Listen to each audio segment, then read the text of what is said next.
untuk subsidi kompensasi yang merupakan perlindungan terhadap masyarakat kita karena harga minyak melonjaknya luar biasa tinggi.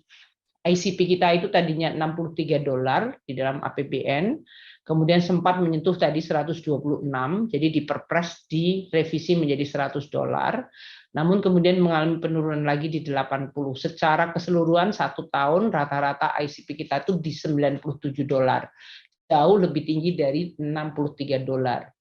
Oleh karena itu, kalau seandainya waktu itu tidak dilakukan berbagai adjustment, baik dari sisi belanja kita dengan menaikkan subsidi dan kompensasi, maka kita bisa bayangkan harga dari minyak itu harusnya naik bisa sampai 4 kali lipat. Sama seperti di Eropa yang sekarang mengalami pelemahan ekonomi sangat dahsyat karena mereka harus mengabsorb shock secara langsung dalam bentuk harga komoditas, yaitu listrik, BBM mereka naiknya luar biasa tinggi.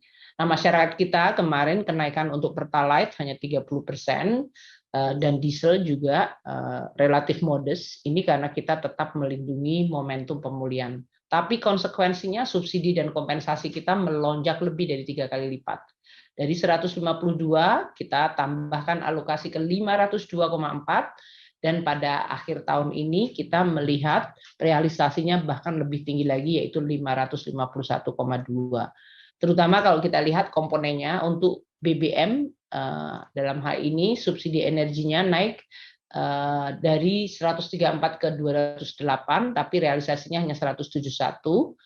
Tapi untuk listrik juga relatif masih sama dari APBN yang awal. Yang paling besar adalah pada kompensasi, yaitu kenaikan dari alokasi yang tadinya hanya 18%, kita naikkan ke 252, ternyata mencapai dan menembus 307,2. Ini semuanya yang menerima sebagian hampir seluruhnya adalah Pertamina. Jadi Anda bisa bayangkan Pertamina mendapatkan injeksi hingga 307,2 triliun.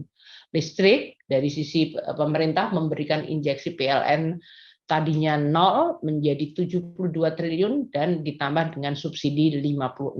Jadi dua BUMN ini untuk Pertamina, ya, untuk Pertamina dia memegang hampir lebih dari 422 triliun sendiri dari alokasi APBN kita. Tentu bukan untuk Pertaminanya, pada akhirnya yang menikmati masyarakat dalam bentuk apa? LPG, Pertalite, diesel, itu semuanya disubsidi hingga mencapai lebih dari 420 triliun lebih.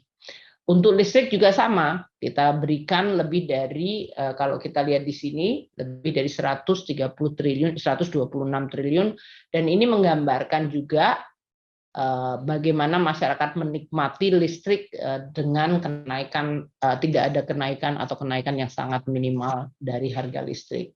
Ini yang kita sebut sebagai shock absorber.